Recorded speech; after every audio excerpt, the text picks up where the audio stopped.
Hey everybody. Yeah, you can see up there it says exactly what this is. It says settlement terms reached in Archie versus Penders copyright case. This was reported yesterday. Apparently a settlement has been reached and I guess will be agreed upon. I'll read into it in a minute, hold on.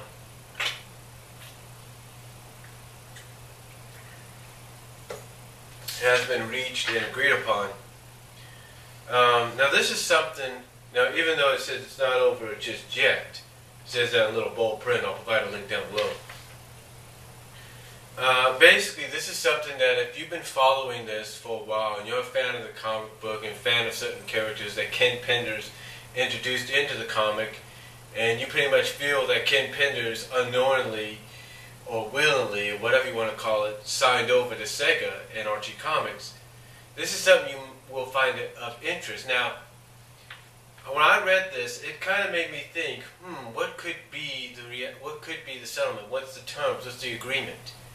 Well, you know, it's something that for the past few years, a lot of fans have been waiting for to happen, something at least to come out of this. Because basically, a lot of the characters that Ken did create, but says are his, have been used in stories. And he pretty much, as we know, is not happy about this. So we don't know exactly what the settlement is or what the agreement is. So, but this is what it is. But this is what TSSZ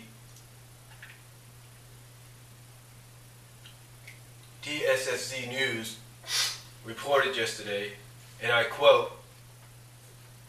TSSZ has learned through public record. TSSZ has learned through public record counsel for both Archie Comics and former Sonic comic writer Ken Penders have reached, quote-unquote, reached an agreement on the terms of settlement in the current copyright dispute over the ownership of many characters and storylines created for the series. A letter filed by IP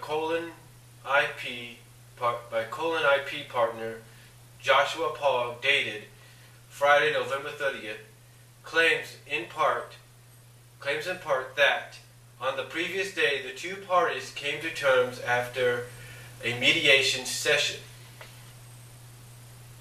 Okay, and this is what they say. At a mediation session, this is what Joshua Paul said. At a mediation session held yesterday, which had been the 29th of November, the parties reached an agreement on the terms of settlement. The principals and counsel have signed a term sheet reflecting the core terms of settlement. As a next step, the parties must prepare and sign a settlement agreement that will implement the outline of settlement contained in the term sheet. We anticipate that the process may take several weeks. Now, continuing on with the rest of the report.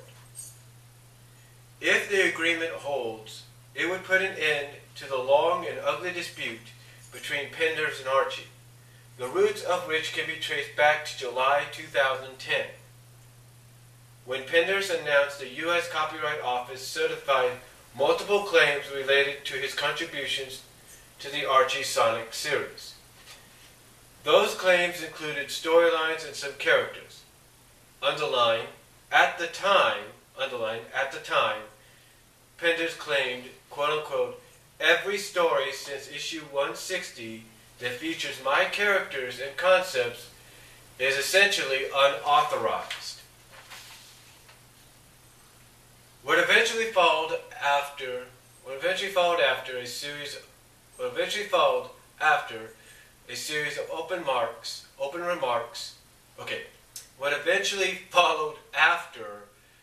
of open remarks was a federal lawsuit filed by Archie against Penders, seeking a declaration judgment on the fidelity of Penders' copyrights. A motion by Penders to dismiss the case was denied early on, but so too was a motion for summary judgment sought by Archie earlier this year. In between, what unraveled was nothing short of extraordinary. Penders revealed plans to revive Lawless Sue, Linda, Dimitri, and other characters in a series of his own. Well, court documents told an alleged tale of dysfunctional leadership and lackluster record-keeping at Archie. All while veteran Sonic comic talent lined up to stake the claim in the series and vouch for their former colleague. Several weeks may pass before the agreement is finalized, and we may never know the terms of them. It is common practice for settlements, especially on this scale, to never reach public record. While Penders appears steadfast on introducing the Lawless Sue Chronicles to the world, Archie has de-emphasized several of Penders' original creations of late. Even with the Penders case settled, the legal troubles may not be over for Archie. Original Sonic artist Scott Shaw is among several comic alum who have filed claims with the U.S. Copyright Office and had the original contributions to the Sonic comics accepted. It remains to be seen what will happen there. Excuse me. The distinct possibility remains that it could depend on this case's final outcome. TSSZ will continue to offer developments as we find them.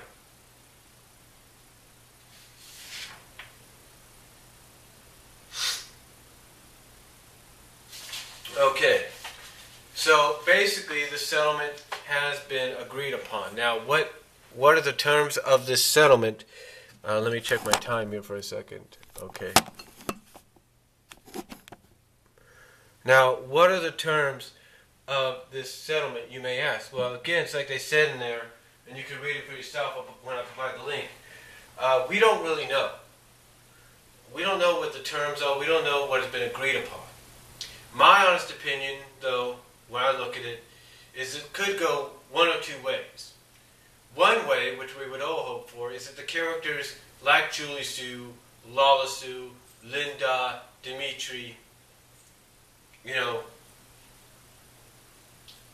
and so on, and even Julie Sue, remain in the comic with the exception that in that fine print, that when you open up the issue, the first page you see, and you look at that fine print, and it talks about who owns what characters, the exception would be that after you would see it saying Sonic the Hedgehog and blah blah blah, characters copyright of Sega, that below it would say characters like, that would be appearing in the story like Julie Sue, Linda, Knuckles, not Knuckles, what am I talking about?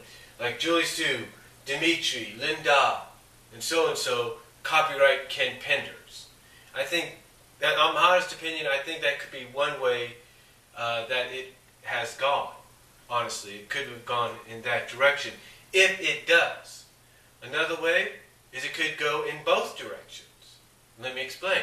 He could still get sort of a contribution. In other words, credit for the characters being used, but in turn, he can end up being allowed to use the characters in their own separate series, as he calls it, the Lawless Sue Chronicles. So it could be a settlement like, okay, you could use the characters in the Lawless Sue Chronicles because you did create them, but in agreement, you said we can use them as long as we pay you a certain amount. And that's probably what's been agreed upon. Now, that's just my opinion. I'm sure a lot of you watching this and probably reading this will have your own opinions. You're probably thinking to yourself, well, you're probably thinking things like, well, there goes all those characters out the window. Not exactly. The thing I look at the most here, like I said, I try to look at it in a positive way. And the way I look at it is, like I said, it's got to go two ways. One way is, both ways are going to allow the characters to remain in the comic, but the other option, option B, would allow Ken Penders to actually use the characters in his own comic, in his own stories. So basically he could come out and say, okay, what you read in there, that's like a different world, that's like a different dimension. But what you read here, this is my idea, this is what I want to do. Now another Now, again, that's just a few of my opinions. Just two of what I think could happen. In addition of what I think could happen, part of the settlement and agreements, is perhaps, now hear me out, you may disagree with this or not, but perhaps what I think could also happen is not only could they pay him for the use of his characters, which I think is part of the agreement, in my honest opinion, I think is part of the agreement, or, pay him to use the characters, pay him the royalties, but also allow him to use the characters in his own stories.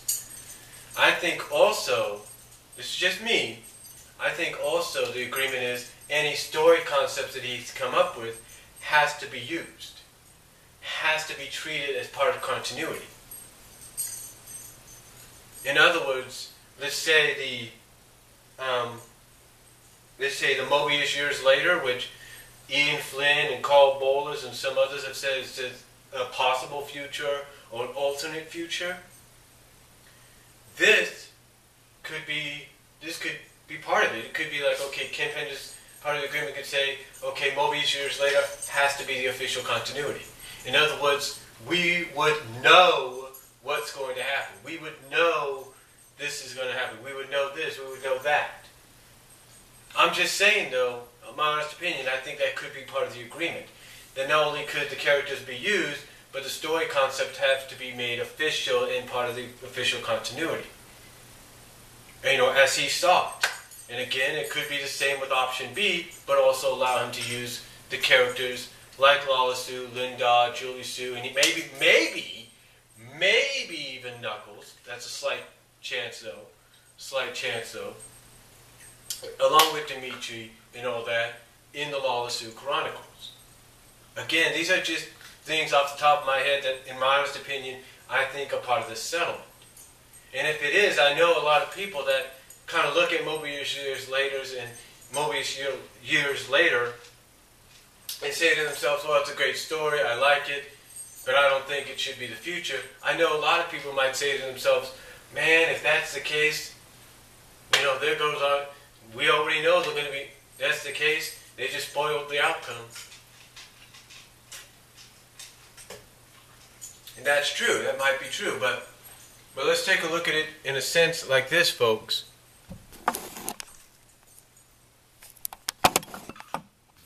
Just checking my time, Doug. About 2.5 minutes. But let's take a look at it in a sense like this, folks. Even if that is the case, if that is part of the settlement, to where the characters can still be used, but they have to pay him royalties, along with the fact that his story concepts, like Mobius years later and such, have to be made official, have to be made part of the continuity in some sense. Like I said, Mobius years later and all the other concepts and stories he's come up with.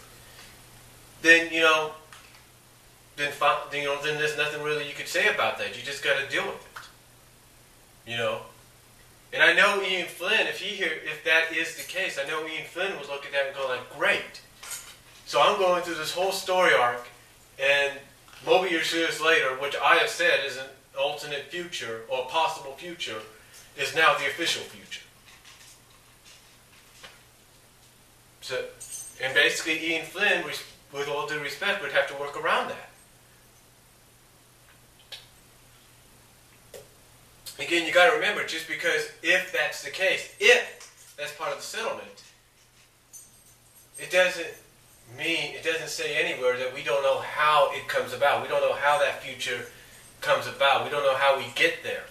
And that's still the excitement and everything of the stories and issues that come before it. But again, it's just off the top of my head, these opinions of what I think the settlement could be. So, I'll provide a link down below. You let me know what you guys think. Video response and comment if you like. Tell me what your thoughts are on what you believe the agreements of the settlement could be. And do you agree with my theories? And that's all I want to... Just let me know. Video response and comment down below. And I'll talk to you all later.